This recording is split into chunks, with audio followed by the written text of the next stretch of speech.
Good afternoon, podcast listeners everywhere. Welcome to After the Bell, a Stunt Brothers production. I'm Martin Stubel. And I'm Roy Hunt, and we share your pain, having taught a combined 70 years. 70 years. I know, wow. So get out your marking, organize your supplies, or just pour yourself a coffee. I think I need something stronger. That's okay. And listen, engage, and interact with After the Bell, a podcast for you, the hardworking, dedicated teacher who wants free lesson plans, free advice, and a free meal. Oh, I always show up for a free meal. Well, August 24th. You're sure about that? Yeah, I think I am. I wasn't sure the first time we tried this. I know. Listeners, it is we're August 24th. And I know this is episode 82 of After the Bell. Wow. 82. Like, we will hit 100 this season 3 that's coming up. What? Which is going to start in September. That we will is hit 100. going to be crazy. I can't. That is so I'm crazy. looking forward to that celebration. Yes, me too. So So this would be my number one choice. We've gone through our top 5. Our top 5. These next 2 weeks, including today, are the number one episodes. The number one episodes. How we see it. The ones that kind of resonated with us, that just felt like there's something about them that were very special. So what's your number one? Okay, my number one, it resonated with me, but also I'm picking it because it's also timely, being August 24th. Because we're I know you're thinking about going back to school or have been. Yeah, a lot of people are maybe in there.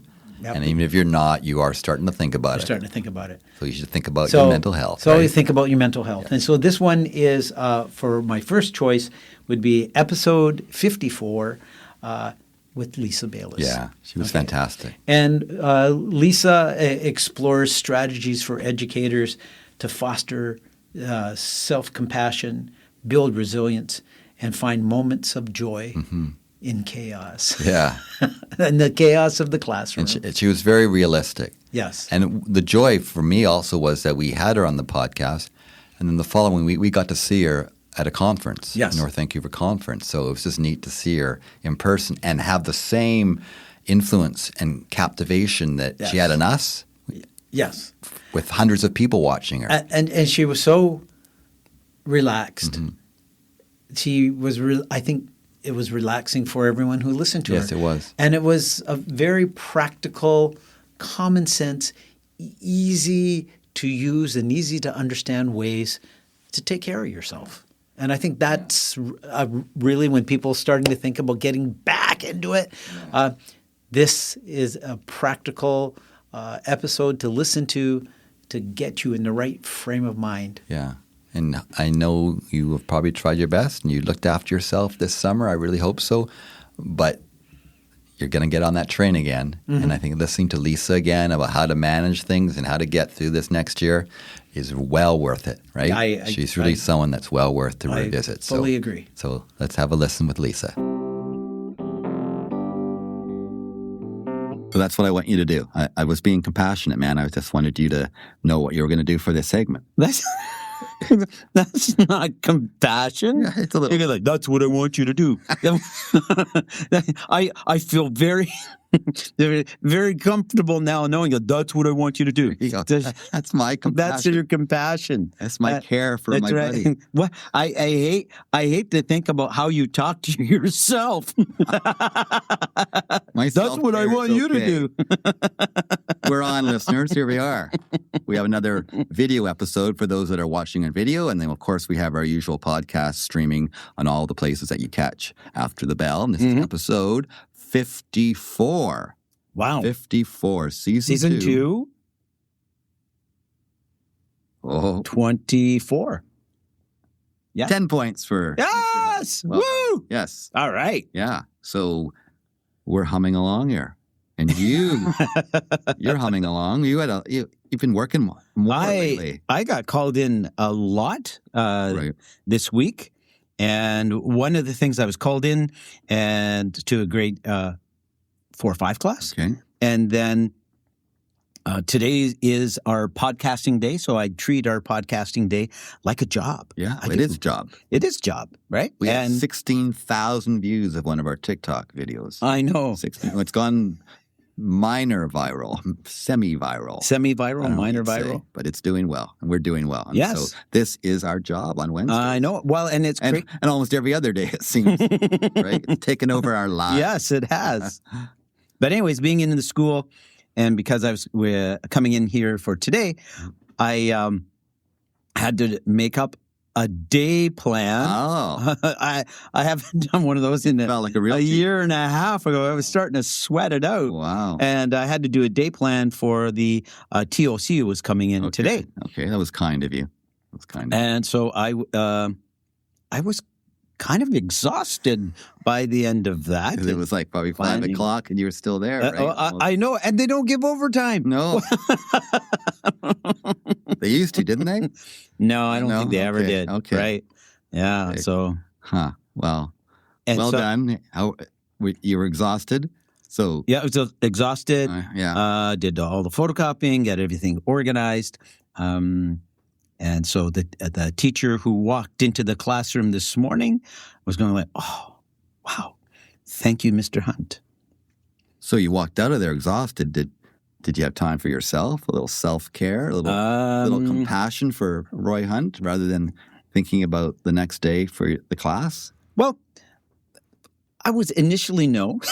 Yeah. I felt like I needed a drink more than I needed anything else. It's not always the best way to to self-care. But for sure. I did get home, and I did a little bit of exercise. I have an exercise routine that I do, and so I did that, and I felt very relaxed from that point. So the exhaustion went away, and I did think about,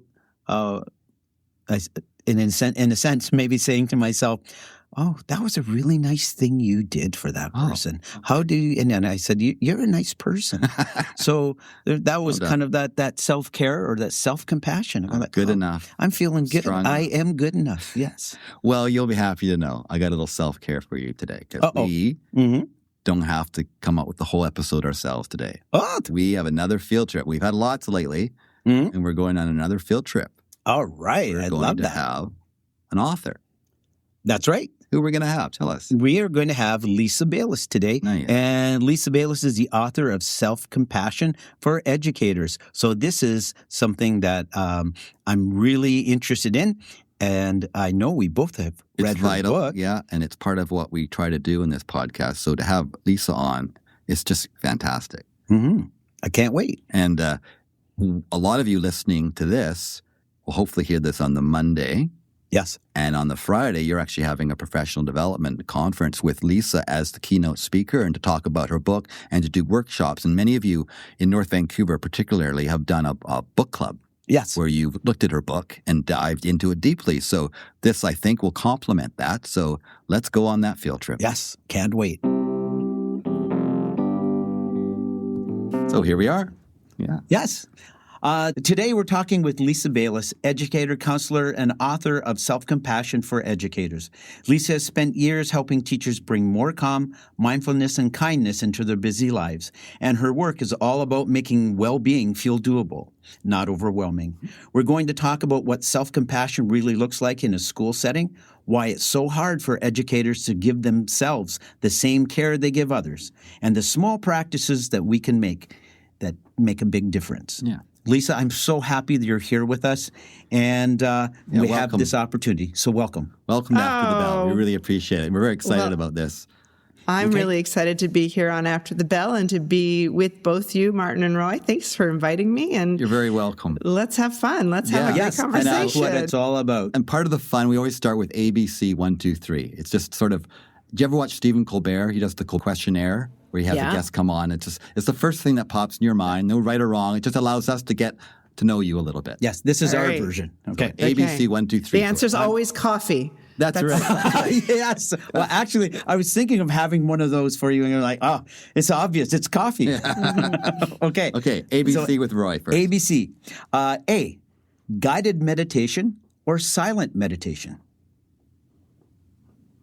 Silent meditation for me. Okay. Nice. Okay. B, mountain retreat or beach getaway? Always beach getaway. Yeah. Yeah, I think so. Okay. C, Early bird or night owl? Early bird. You're a night owl. I'm a night owl. Yeah. I'm more of an... And that's changed for me in the last few years, where I would have always said I was a night owl. Lately, life has been giving me opportunities to arise early, and man, that feels fantastic. Yeah, best part of the day. So 1, 2, 3. So number 1, do you have a favorite book as a child that you really think about and go to in your mind sometimes, or reread even?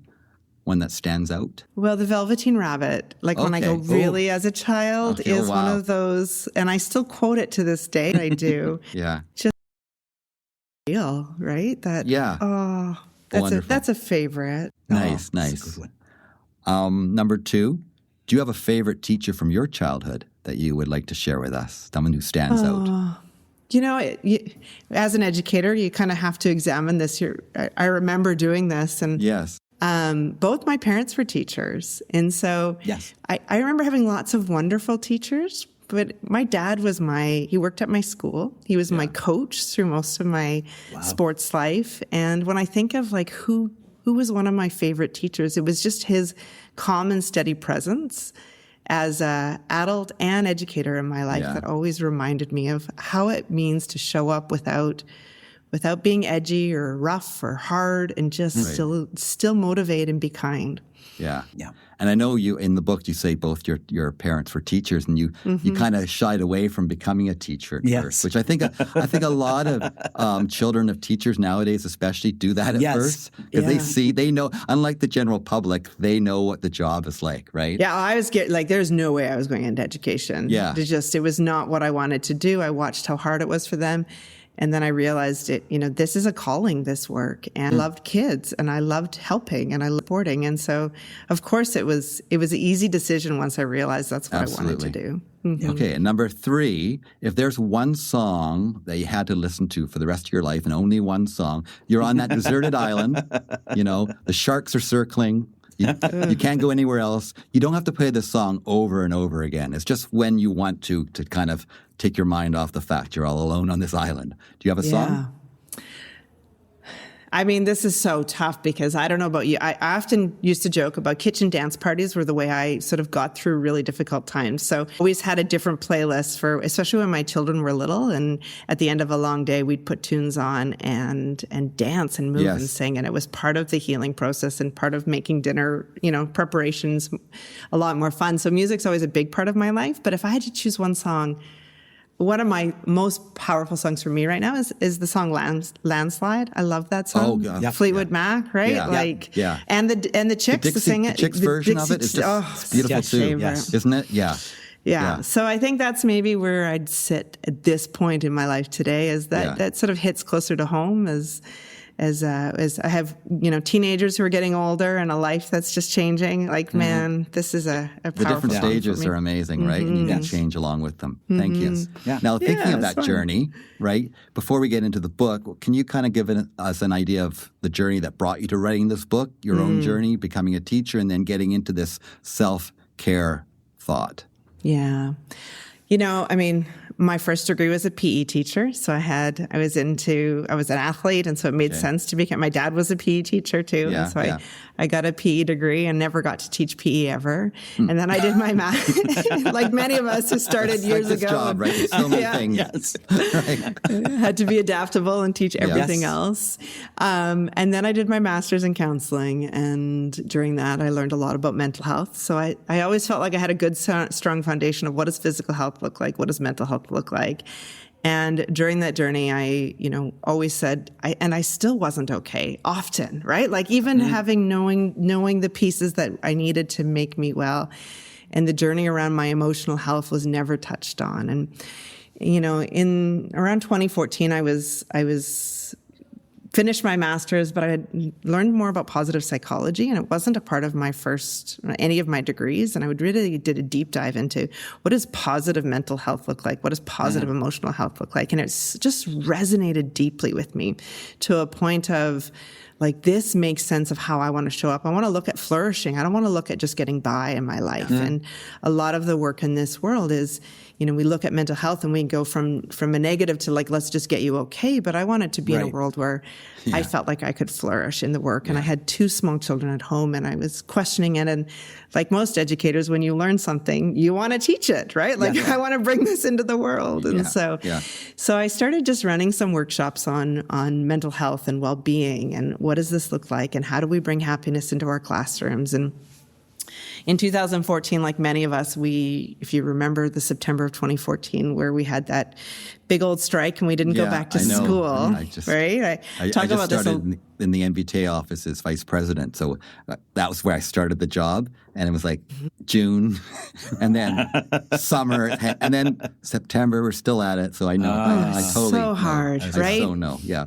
So we walked that picket lines and we went back in. I remember being mandated and walking into my staff room and just being surrounded by educators who were depleted in September, right? Like we started the year feeling undervalued and underappreciated. And September's never, like September feels good. You've got to have hope in September. You've got to have a little bit of, your pencils are sharp, your new boots are on, and it didn't feel that way that year.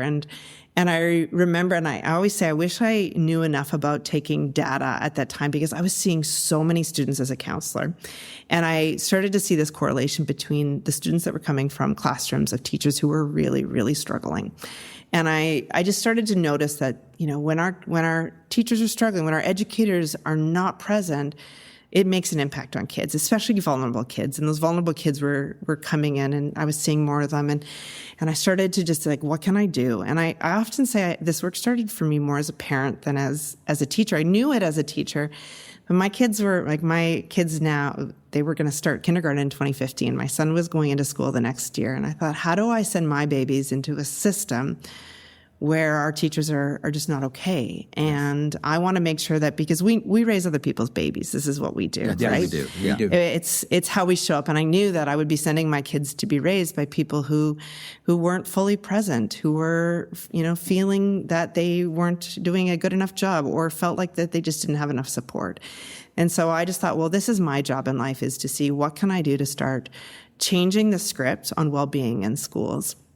And that's when I started. I started running workshops. I went to anything I could go to. I talked about well-being. And I'll tell you, for the first almost 5 years, I was pushed out of spaces. I was told, we're in the business of kids. We're not in the business of adults. You change your tone to make it about the kids, then we'll talk to you more. Which I just never backed down. I said, I don't think that's right. Like, we have to talk about the adults. Right? Yeah. They go together. Yeah. I knew that explicitly from my own experience. I knew that when I was okay as a parent and as an educator, I was able to be present with kids. And it wasn't until COVID that really, I think, that brought that to the world's attention. People were willing to start talking about it finally. They started to realize that, well, actually it does matter how our adults are in this space, right? Yeah. Mm-hmm. Yeah, that's the first time I remember hearing that conversation. Actually, you heard that even from parents. Yeah. Because they had the kids at home, too, for a while. Yeah. So they started to get it.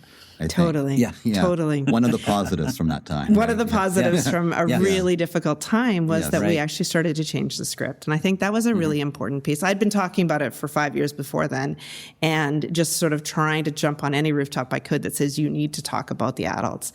But during that time, I'd been doing a lot of work in my own district. We'd been teaching mindfulness programs to employees within the district. I knew that the practice of positive psychology had narrowed for me, and I had learned more about the practice of mindfulness for me.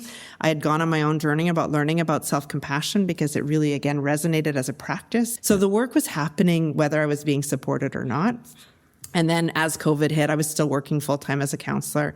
And during that time, I realized that when I showed up when I brought this work to educators, it was resonating so deeply with them that I knew I needed to give it to them in a way that felt really accessible. And what I was also doing at that time was I was reading every well-being book for teachers that I could get my hands on. And I was looking at what was in the world, that everything felt like textbooks. Yeah. So they were thick, they were dense, they were heavy. Yeah. And I thought, if I'm a burnt-out teacher, if I'm tired, and I went through my own burnout, I don't want to pick up a heavy textbook. You're not going to do that. No. I don't have it in me. No. So I thought, I want to write something that brings practices to life for people, that feels accessible and easy, and that when they read it, it's something that their hearts go like, I feel like I'm with you on that journey. Yeah.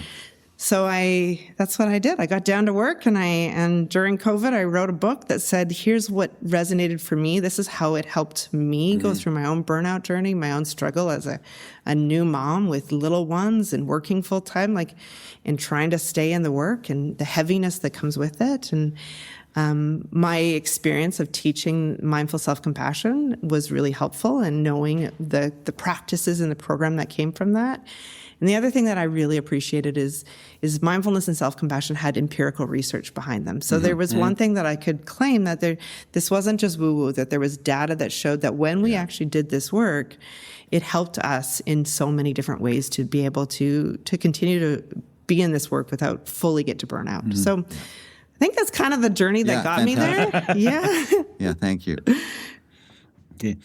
And one of the things I really liked about your book was you had practice pages, and from those practice pages, then you would also do some reflections, so some journaling, and then a call to action. So it wasn't just do this or a direction. There was a series of things that could be done, and anyways, that really resonated with me. Thanks, Roy. Well, I mean, we're educators, right?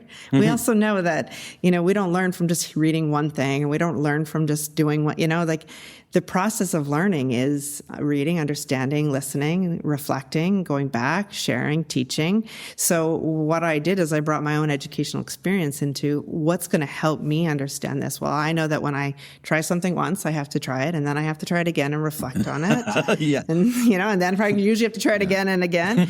But then what helps me really understand something is to talk about it with someone or to teach it again. And as most of us as educators know, you do one, you see one, you teach one, and this is how we actually make this work not just something that's up here, but it's an embodied experience. And my hope was with the setup in that book was that we move it from just a knowing to a full embodied experience. Yeah. And I find you talk about how we go to the class and we give so much, and it's just this emotional burden. We give. And it's kind of a two-sided coin, because part of having a class that's filled with joyful kids, no matter how hard it is, they give so much back, right? I think of a time in my life around 2012, I was going through some really challenging personal times.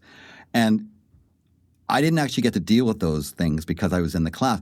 But on the other hand, I was so glad I was in the class because it got me through the day where I didn't have to dwell on it. So it's just finding that balance where you do get so much from the kids, but it's emotionally exhausting. And then you come home and you realize, I haven't really done anything for myself. Yes. Yeah. Well, I think this is the key to self-compassion, is that, the practice of self-compassion is the permission. Compassion by definition is I notice suffering and I have an actionable or a desire to alleviate it. And so, there's a recognizing and then a doing piece when struggle occurs. So when you're going through something that's hard, there's this underlying level of it's hard and I'm still okay. I have that, joy and grief can exist in the same container.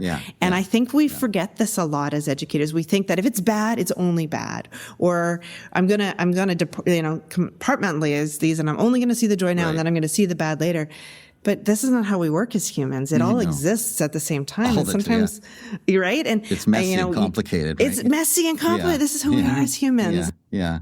And sometimes we need to sort of turn down the messy to be present with our students, because we don't want to show up as messy humans all the time, because that's not safe for them.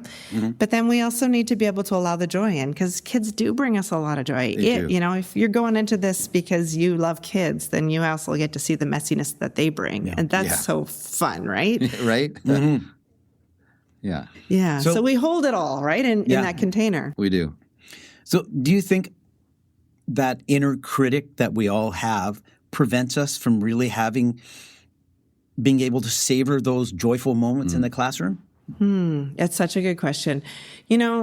As educators especially, and I've noticed this the more I've worked with educators. I have the privilege now in my work. I've stepped out of the classroom in the last couple of years, and I get to teach this work globally. So I work for the Center for Mindful Self-Compassion, which I get to teach self-compassion around the world. And when I get to work with educators specifically, I really see how many of us tend to hear our inner critic a little louder. Like we tend to do that.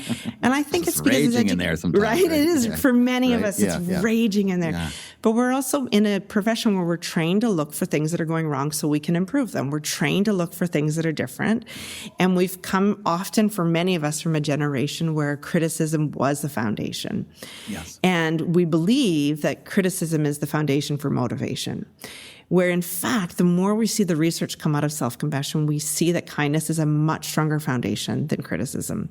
It's just so much stronger. And I often remind people this, like you asked me who is my favorite teacher, and my answer is my dad, because he was so kind.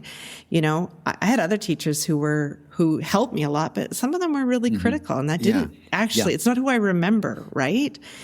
So how do we learn about this? One of the biggest pieces of our inner critic is actually first to just become mindful of it, to start being aware of it. I often tell this story of, when I first started practicing self-compassion, my daughter, her name is Gracie, she's 14 now, but when she was 6 or 7, she was, I remember putting her to bed one night. I think she was in kindergarten or grade 1. She was having a tough day, as little ones do, right? And she was talking about how, things were hard and, her friends didn't like. I don't remember the whole scenario. I just remember her poor little sad body having a hard day. And I sat beside her and I held her and I gave her a hug. And you can even hear my tone. My voice was caring and loving, and she softened and she went to bed, and I was filled with joy, because compassion is a loving response. It's a loving part of our brain. Yeah. And it was easy. And I left her and she fell asleep, and I walked into my office and I opened the slides for a presentation the next day. I was like, oh, who do I think I am? This is totally crap. Like, I can't believe anyone's going to listen to me. And my inner critic was raging. Yes. Like raging within moments of listening to my compassionate voice. And I often share this story because it was, I think, at that moment where I went like, whoa, listen, I can hear it. And for most of us, we're just not paying attention to how much we criticize ourselves.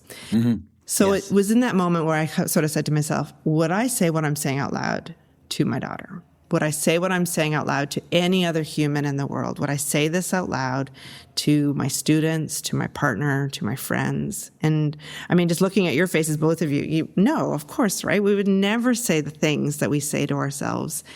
And so what I did is I made a conscious, intentional effort to, when that inner critic gets loud, I just kind of go like, girl, really? This voice now? Yeah, right? What? Do we want to listen to this? Is this helping me? Is it serving me?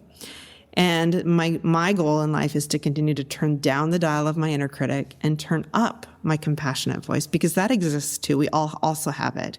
And as much as we often hear inner critics as educators, we're also very, very gifted to have compassionate voices, because this is the voice you bring to your classroom. Yeah. This is the voice you bring to your students. And we just need to remember that voice is also the one we can meet ourselves with. And it's much more motivating, much more supportive, and much more enticing in supporting our lives. And so it's a real conscious effort and intention in changing that. And you talk about those connections we make with our students as being the single most important thing we can do in the book. And I really think it is part of your own self-care, is making those connections first. Because as you also say, you could have the most amazing teacher, and we've had these great teachers, but they didn't make connections with their students. And those students, they're not going to learn in that situation. Doesn't matter how they might be bang on, the curriculum might be so amazing, but they need to walk in that door and feel it's a place where that teacher cares about them and they've made connections. And Roy and I, hopefully, we think we've done that in our career. Yeah. And we know that that's to me the foundation you start with. But it also gives so much back to your self-care when you create that kind of environment, right? Yeah. It's when you're in the classroom and you're laying that foundation of respect and laying that foundation of I feel I understand you. And then when the classroom is humming along and there's this sense, oftentimes I've had other educators come in my classroom and actually say, it feels really good in here. Like there's an energy in the classroom that resonates with people when they go in, that there's a feeling of calm, or there's a feeling of almost a feeling of joy. And I know that Martin and I, it's why we're so connected. It's something that we worked really hard to build. Well, your students are lucky that you've done that over the years. And I think, one of the key pieces I've always believed in, it's who I've showed up as an educator, is that relationships are the foundation of connection. Yeah. And one of the hardest parts for us as educators is when we are not well, it's really hard to build relationships. When we are not present, it's really hard to be able to create that space, or it comes at a cost of our energy at some point. And so, and as you both said, it is that relationship that actually helps us over the long. I'm the same. I could not run a classroom if I didn't know my students. No.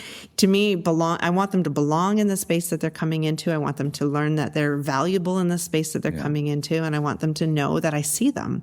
That they are humans, and they're not just little adults. They're people who are progressing and learning and understanding. And my job is to do that. Right? Is to do that with them. And so.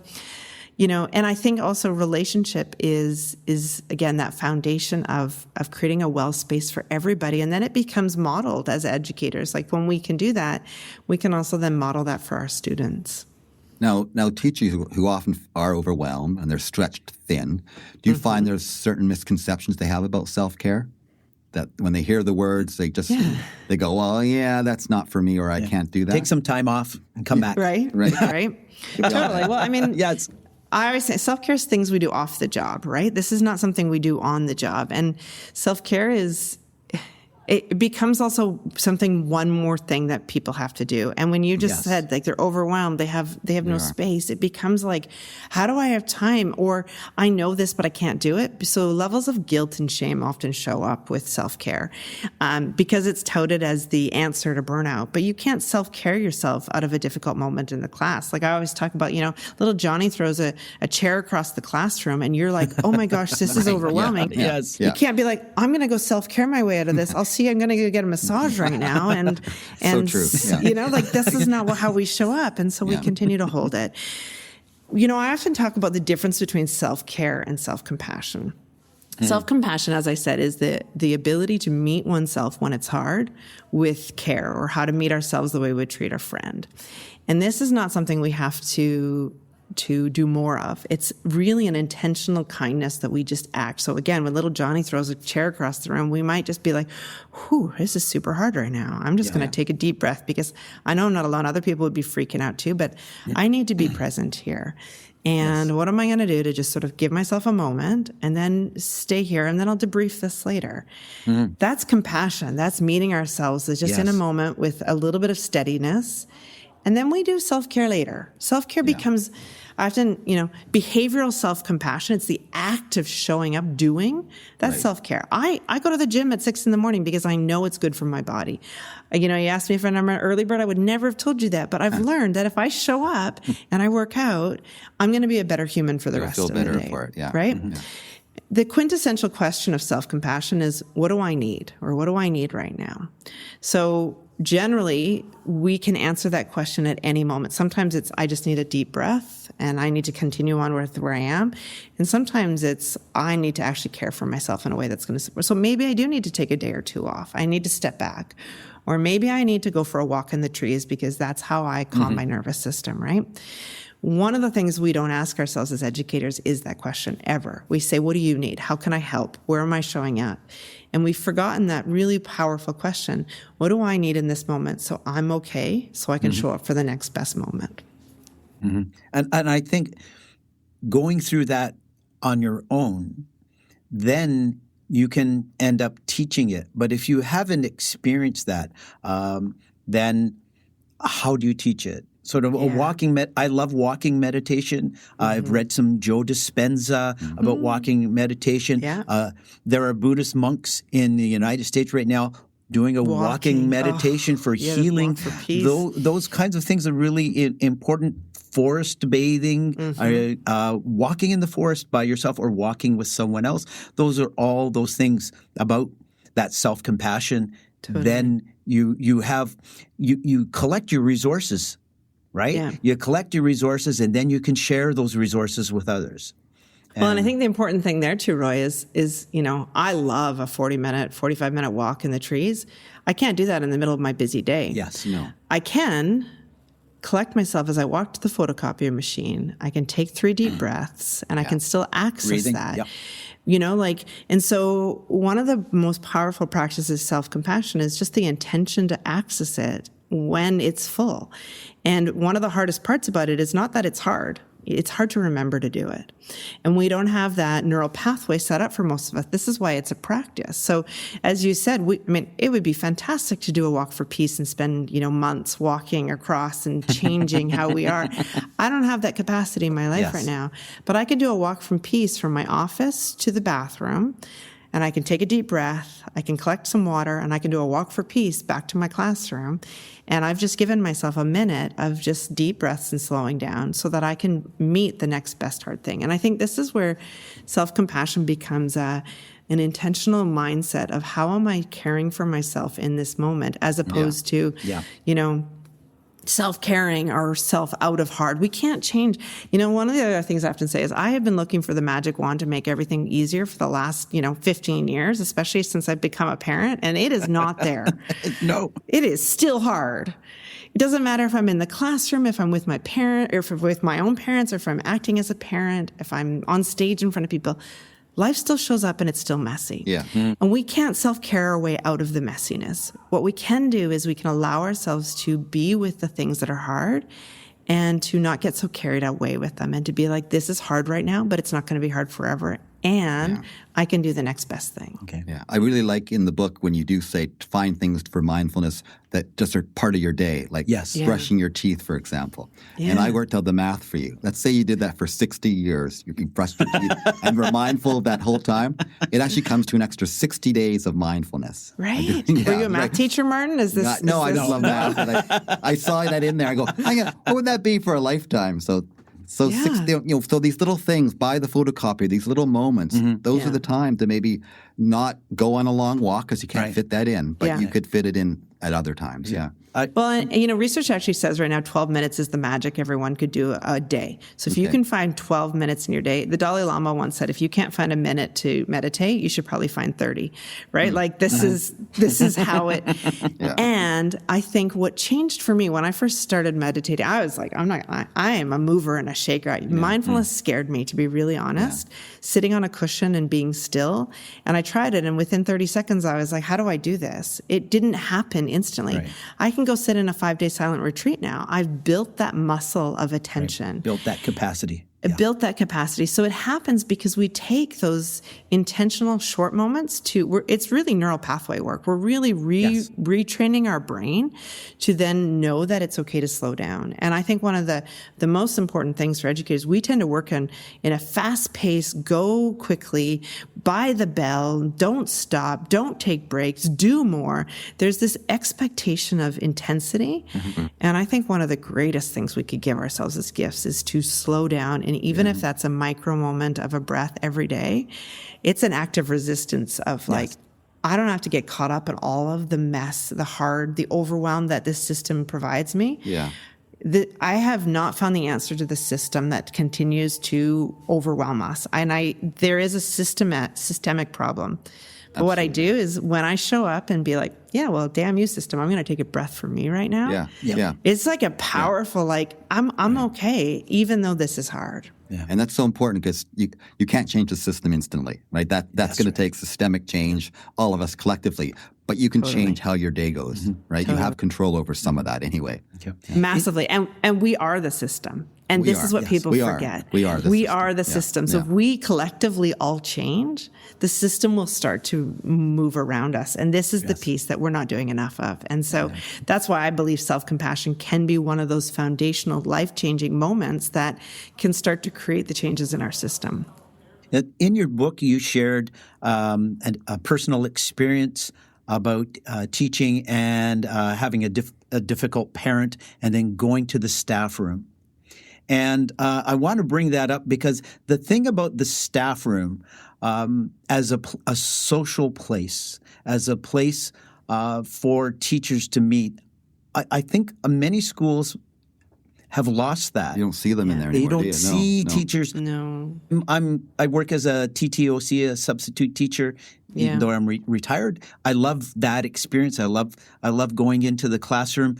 But there have been times when I've taken my lunch and gone to a staff room and no one's there. And that's different from my experience, from the lens that I have of the staff room when I started my career.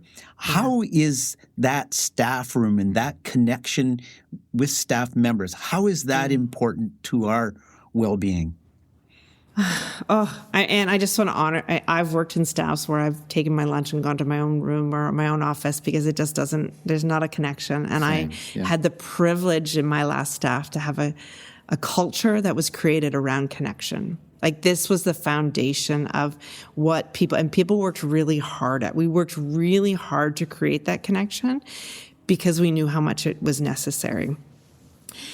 And I think it's lost because we tend to isolate ourselves, because isolating is easier for many of us when things get hard, because we don't want to collectively share, because there's a vulnerability that comes with, I'm not okay, or this is a hard moment. I think when you said that I distinctly remember this parent shaming me, like just that feeling of like, I was trying to do my best and they just made me feel like a terrible moment as an educator. And we all have those. And I think we don't talk about them enough, right? Yeah. And I was so lucky to go into my staff room at that day to talk to an educator who kind of gruff, didn't talk to him very often. And I sort of shared what happened. He just looked at me and said, you are not the first person that this family has done this to. And you do not have to trust what they say, and you're going to be okay.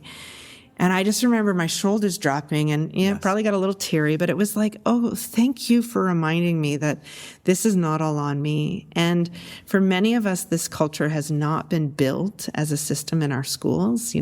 I talk about culture being one of the 7 C's in my book as it being a foundational place, but it takes all those other things, the courage, the curiosity, the care.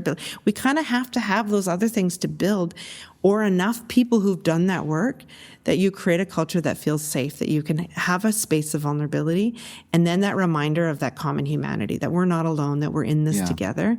Yeah. And my goodness, that becomes a powerful stuff. It was probably my favorite stuff I ever worked on because of that community that was built. It's so important to make those connections with other staff members, because the thing about teaching, even though you're surrounded by 25, 30 students, it's a very lonely job, right? Very it really is. And unless you have an EA, then there's other people that you can connect with. But if you don't, it's so hard. And so you need to go to another adult in the building and share moments like that just to help you through it. Yes. Yeah. Yeah, and I think again, we work in silos. And especially when you get into different, subjects too, then you're like in high schools where you're working with, I don't talk to the science teachers, I'm in English. There's just so much differences. And we often highlight our differences rather than looking at how we all are connected. And, it really does take a courageous couple of people who say, we need to create this culture together, and we need to have spaces or leaders or school leaders or teacher leaders in schools that say, come on, it's okay for things to be hard. It's okay that we talk about it. I worked in a school once, we just created soup club. So at least once a week at lunch. Yeah, we were just talking about that. It was my favorite thing. Of that, right? Totally, right? Little things like that. Yeah, I shared an experience with Martin just recently. As a TTOC, I was in a school. I had my lunch and I tried to organize the rest of my afternoon. I was sitting at my computer and there was a knock on the door. And one of the teachers said, "Oh, today's soup day, and I don't know if you want to join us, but you're more than welcome to come and have a bowl of soup and then come back." But that offering was made to me, and I went into the staff room, and it was bustling with activity, and I walked into that room. I could feel the energy. I felt the energy very welcoming. I felt the soup was very welcoming, and just the soup, the feeling and all that. Yeah, that was a moment of mindfulness. That was a moment of a sensory experience. The sounds, the smell of the soup, and the feeling, all of those things, and.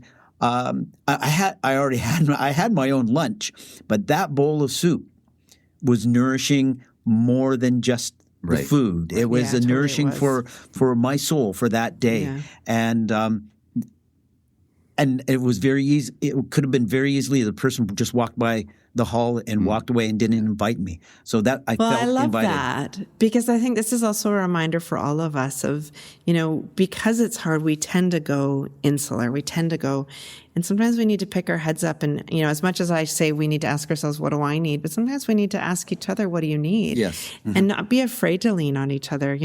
Roy, what you just talked about is a feeling of belonging. Even in a school where you don't teach that on a regular basis, you can walk into a staff room as TTOC, as an outsider, and be nourished by a bowl of soup in a community that's saying, here, you belong here, come on in.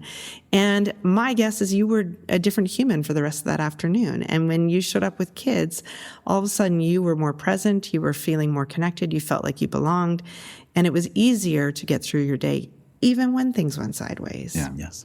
A few years ago, I did a workshop when I was in the MBTA office with Wade Repta. He wrote The Well Teacher, and his line was always, our amygdala kicks in, and we always jump to like 10 is, because we're in Africa being chased by a lion, chasing lions. Yep. But so often we jump to that level. So how do we get teachers to realize you're not being chased by a lion? Because I find a lot of us jump to that right away. Totally. Yes. Yes. It was my favorite line with kids when they used to come into my counseling office afraid to write a math test. And I was like, your brain doesn't know the difference between this math test and a bear chasing you. Yes. Yeah. Right? Like this is the automatic response of stress. And we have created an ongoing stress response in our brain. So we actually don't take our stress response down into de-stress enough. No. Right? Like we stay in our brains are supposed to do this. They're supposed to have a stress response. We're supposed to come out of it. And this is a normal response.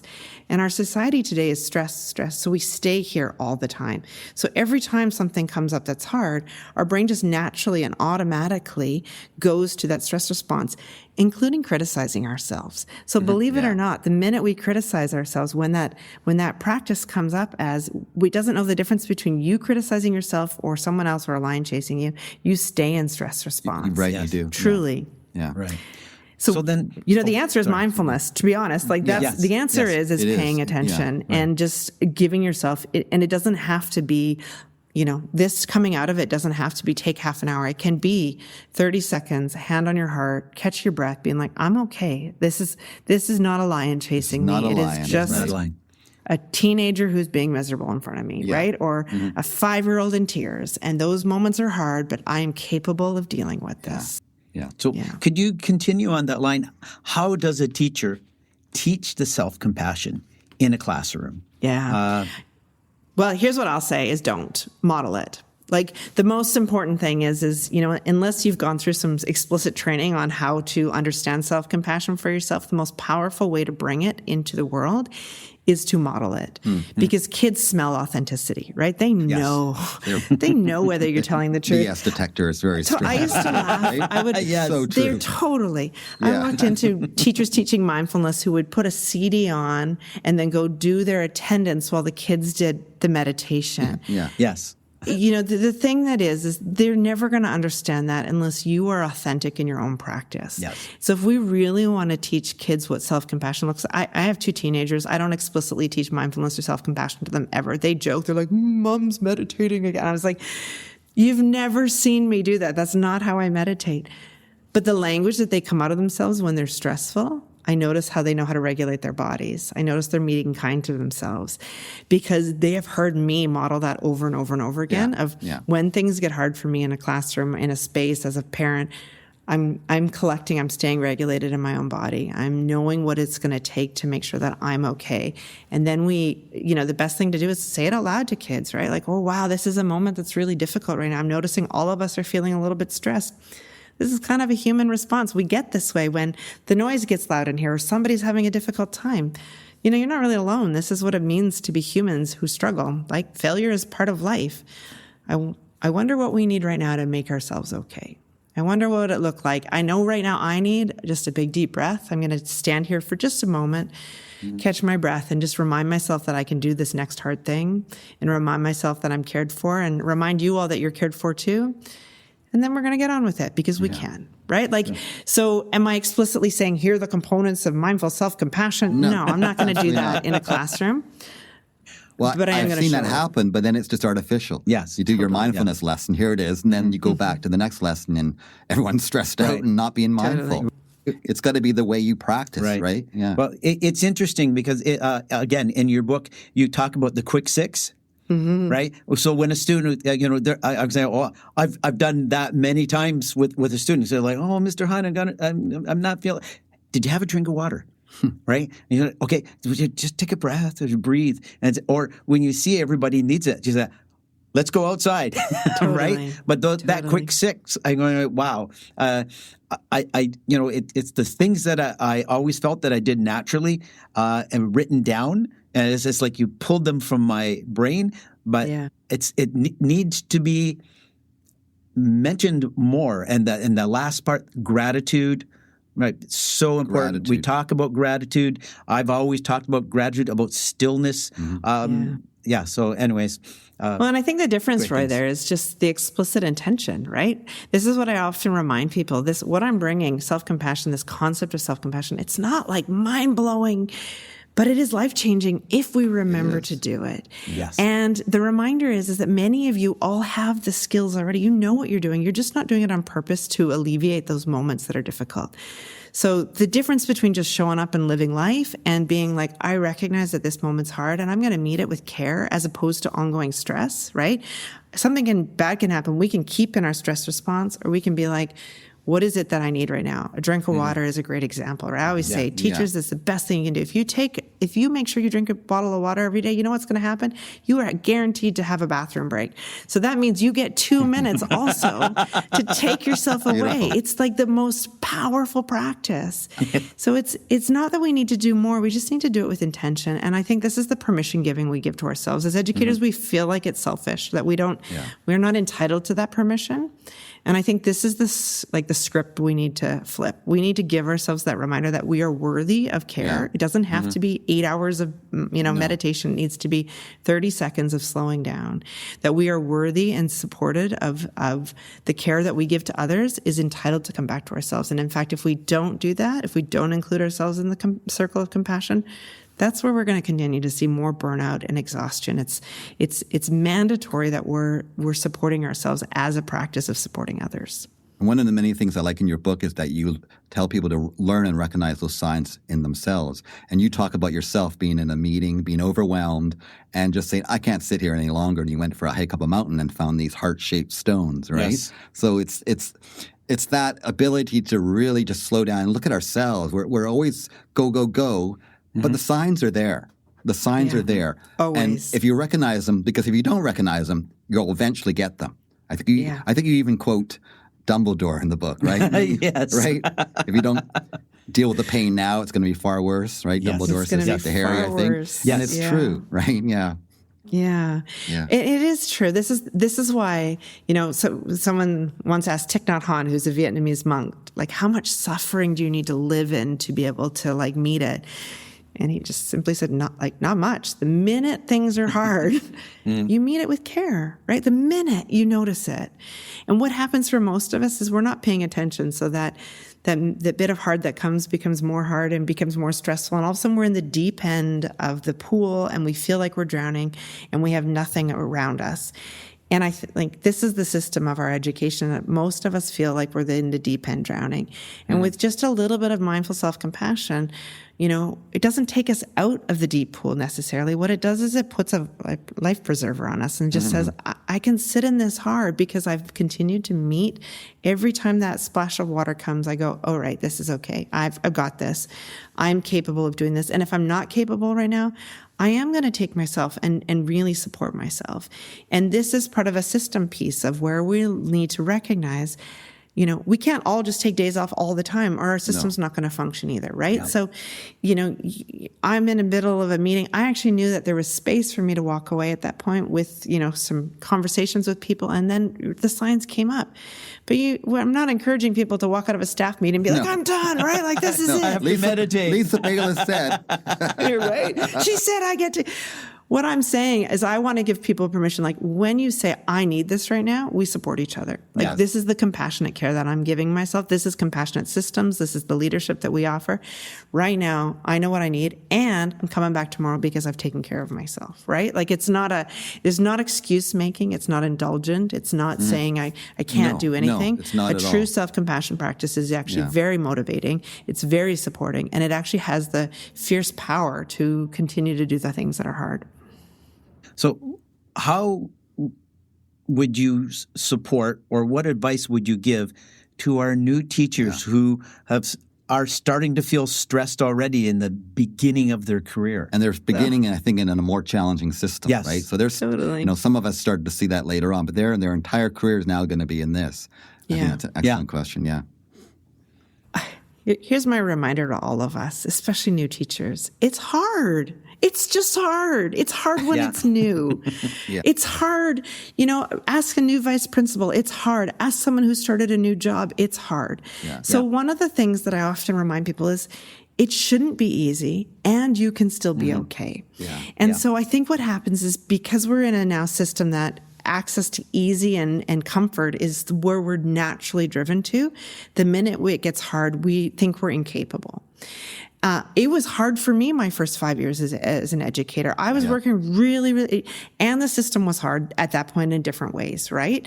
And so I want to take out of that, like, it's allowed to be hard. I think we need to stop making it easy for people. My kids are often say to me, Mom, why do I have to do this? I'm like, because you have to do hard things, right? This is just hard in life. Some things are just hard in life. So we don't have a magic wand to make things not hard.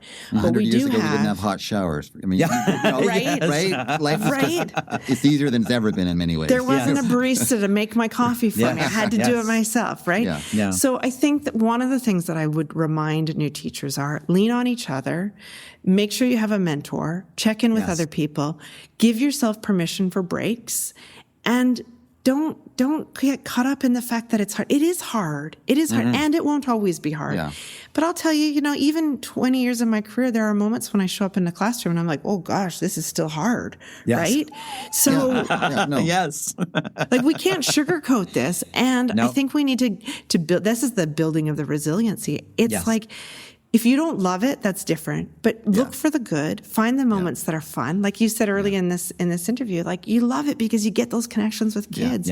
Lean in that and know that can celebrate those. And it can be hard. Grief and gratitude can sit in the same place, right?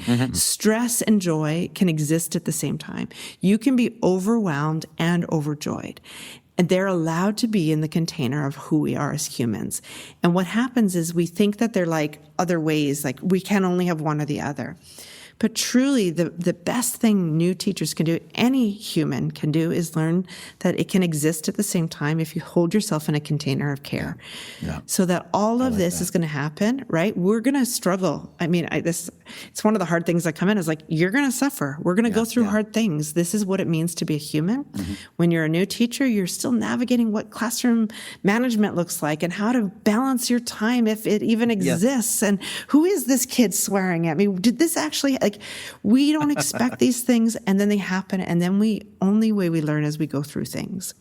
And we need to give ourselves permission to go through things and learn and be okay in it. And you will be. They'll be fine. You just have to trust yourself. That's why I think this book is so brilliant, because I do think you say things as they should be said, not just, you don't coddle people, right? You don't hold them by the hand. You're realistic about what it is. And I think we do too much of that sometimes as parents, as teachers, the coddling, right? It doesn't mean you can't make people be self-aware and have self-care, but you also have to be realistic. And I think we've lost that realism, right? Well, I often talk about self-compassion comes in two forms. There's a tender form and there's a fierce form, right? The tender is sort of this inward part of us that goes, okay, darling, what do I need right now? I often imagine myself wrapped in a comforter, just kind of going like, okay, this is really hard right now, and I'm going to really care for my inner world. But if I stay in my inner tender side, nothing gets done. I got to show up, right? Life happens. And then when I think of fierce, I put my superwoman arms on, right? Like I want to sit up and be like, there's action. We show up, we provide, we motivate ourselves. they both exist. In fact, they exist together. They complement each other. So, we don't want to coddle. Like, we have to try. Like, the world is messy. This is the common humanity component of self-compassion. Is like, we can guarantee that you are imperfect, you are messy, and things will go wrong. And if you think you're different from that, then I'm sorry, you're going to have a really hard time in life. Right? Yeah. Right. Yes. Yeah. And you're also resilient and full of joy and full of love. And, I might tell it like it is, but I also like to think I'm one of the kindest, most caring humans you'll meet. Yes. And I'm going to love you up because I know that also this is what it means. And this is what we need in our life, right? Yeah. So I can love you up and also say, get your shit done, right? Like, absolutely. Let's go. Yes. That is the key. So where does play fit into this? Because you had that, you talked about it in the book. Where does play fit into this, to the sense of well-being, to the sense of self-compassion, play individually or play in a group, especially with your students? Well, remember, self-compassion only exists when suffering exists or stress exists, right? So we practice self-compassion when things are hard. I don't know about you when I'm playing. I'm not practicing self-compassion. I'm full of joy, right? What do you do for play, Roy? Like what do you do for that? Well, I love skiing, cross-country skiing. I like to get to the gym.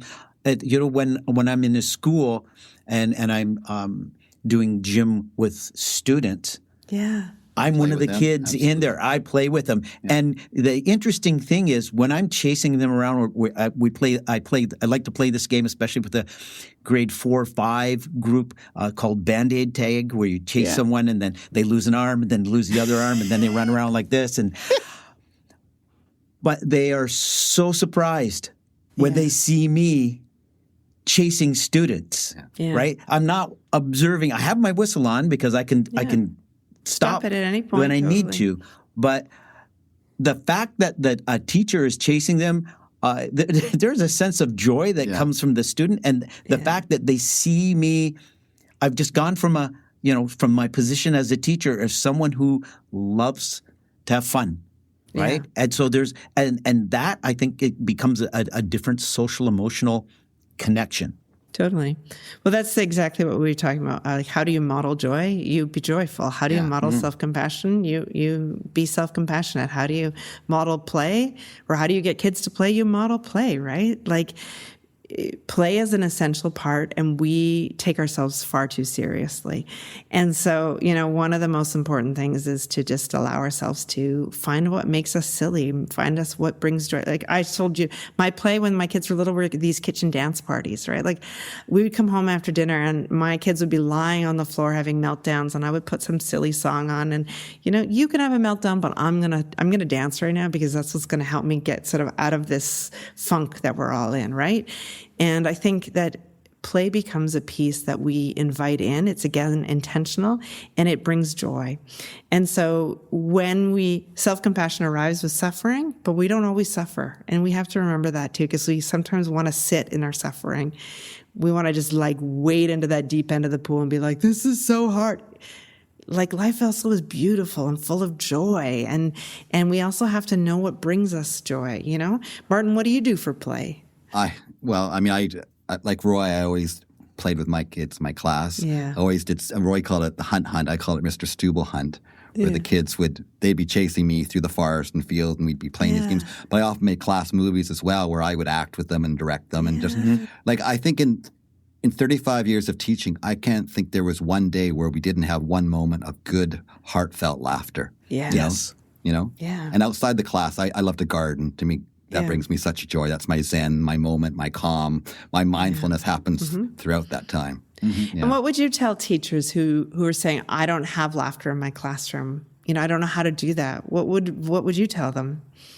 Get to know your kids. Yes. Yeah. Right? I don't know how, I really don't know what they've done to really get to know their kids then. Yeah. And I know many classrooms are filled with many challenging situations. Totally. But you can find that joy. You can find that moment. Right? Whether it's a story you read that makes them laugh. It doesn't have to be complicated, right? Yeah. It's a game you play with them. Yeah. It's there. That joy is there. Or something that's spontaneous. I can remember standing at the front of the class and a student coming up to me and looked up and said, Mom. I remember being that student. What? And And the entire class laughed about it. Yeah. And so I wanted to make sure that moment, because it was laughter, but I wanted to make sure that student didn't feel bad. Mm-hmm. And I said, I consider that to be the ultimate compliment. Totally. And which they all laughed. And then they started calling me Mom. Mom, of course they did. But it was laughter from that. I remember this one moment where we were going to write about. I had the smartboard up. We were going to writing good paragraphs, and I had incorrectly what it said pergraphs. I'd left out the A or something. So good chuckle, laugh, and I said, you know what? We're going to write pergraphs today. Yes. Right? So we wrote everything a paragraph should not. We wrote the opposite of paragraphs. And we made up this word on the spot. Yeah. So you have to find those moments, I think, just to go with the moment. Yeah. Right? Forget the day plan for that moment. Just go with it. Totally. And not take yourself so seriously. Yeah. Right? I think sometimes, and it comes back to that new teacher question of like, we want to get it right, but we're allowed to give ourselves permission to be imperfect. And when we do that, we model that for our kids, that they're also allowed to get it wrong and we can have a laugh about it. And I think this is a really powerful practice in perfectionist thinking, right? Like I often say I'm a recovering perfectionist. Like it was really easy when I was a young teacher to want to get things right all the time because we think our kids are are trying to, make sure we're perfect. And it doesn't exist. It does not exist. And it was too hard to live up to. And so when we give ourselves permission to be imperfect and messy, we have a lot more fun. And maybe you've just answered this last question or second last question we'll get to. Thank you for your time. We really appreciate you doing this. But if teachers could take one thing away from your book, maybe it's joy, maybe it's finding time to play, but would it be something else that you think they should take away from your book? I just want them to remember they have permission to slow down and care for themselves. Usually that's the sort of the number one thing. Yes, play, have gratitude, joy. All that comes when you actually sort of step out of the stress response all the time. You slow yourself down enough to actually recognize you're going to be okay. So, the number one message I say, like, rest is resistance, right? Slow down, like show that you get that permission to actually take a breath, and you will see how that creates multitudes of like care for yourself. Finally, what gives you hope right now about the future of educators and well-being in schools? Yeah. Well, my own teenagers, I have to just say. I mean, I watch them, and I started this work when my son Benji was just about to go into kindergarten. So he started in 2015. I'm sitting in my kids' school right now. They're in grades 9 and 10. I came in because I'm coaching their track team in a few weeks, and I just happened to be here. So although I don't work in schools directly, I indirectly am always around kids, and I get to do the work that I still love. I coach all their sports. I get to be involved in their schools. I get a lot of hope from today's kids. They're fantastic, and I love that our education system is now prioritizing adult well-being, that this is now something that we are focused on, that we are talking about, and we are prioritizing, and it has to continue until we all know that this is a priority for ourselves. I love the way you bring up teenagers today, because I think so often we're so critical of teenagers today. I think they're more amazing than ever. They're fantastic. I mean, I am hopeful for the future because they're the leaders of tomorrow, and I see them just aware, they're diverse, they're accepting, they're including, right? Yeah. And we got things to work on with social media and other things going on, but we can work on that, right? But the core values they have, wow, I see a confidence in them that strong. My generation did not have. Well, and I think that's because we have educators who are starting to model it too. Right? Yeah. And so it comes back to, I am hopeful that we all continue to model this showing care for ourselves and caring for each other. We continue to create spaces of belonging, and we continue to remember that love and kindness are actually a foundational value of humanity. And this is how we need to keep showing up in the world.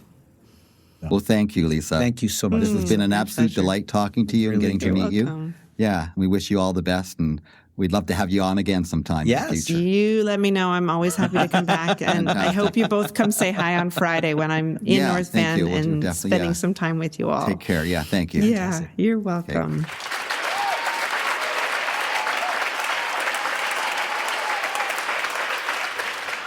Another great guest here on After the Bell. I really enjoyed our conversation with Lisa Baylis. Yes, it was great because in her book, she provides practical opportunities, I'd say practical opportunities for reflection. Absolutely. For a call to action. In the book, you can go through and try and journal and write. So all the things that I believe are important to develop that self-awareness, self-compassion, and to develop that resiliency that we want all teachers to have. Which is what our podcast is about. And I really feel that Lisa gets to the heart of what it is to be a teacher. She understands it, and she doesn't just talk the talk. She walks the walk. Yes. And so often books nowadays are kind of superficial and touch on self-awareness and self-care, but they don't seem to show what the journey is about and how the writer has experienced things and wants to share that with people to make their life better. That's all it is. It's hard. Teaching is hard. Teaching is hard. It's one step at a time. Right. You never quite get there, right? But you can't give up on yourself. Learning is hard, and that's one of the things. Is when a student says, "Well, this is hard," and said, "Yeah, it's supposed to be because you're doing it for the first time." Yeah. But as with all practice, the more you practice, the more you experience what it feels like to be in that mindful moment. Once you savor that, you can get back to that point, and then it gets easier. And I guess I'm going to feel what it's like to have you as my accountability. Yeah, you are my accountability buddy. Now, the difficulty with that is I'm a late night person. I'm a night owl, and you're a early to bed person. Yeah. So be prepared for me to check in on you around 1 o'clock in the morning. And just check that I've done what I should do. I won't call, but I will text. Oh boy. Okay. We're gonna see if I still like the word accountability buddy. We'll share. We'll talk next week. But thanks, listeners. Okay. Have a great week. Take care of yourself. Stay healthy and fit. We'll talk to you next time on After the Bell. Right. Bye-bye. This podcast is organic, taking shape with each episode. Building resiliency for teachers everywhere. That sounds great. And our website is stuntbrothers.ca. That's stuntbrothers.ca. We will chat again. After the bell.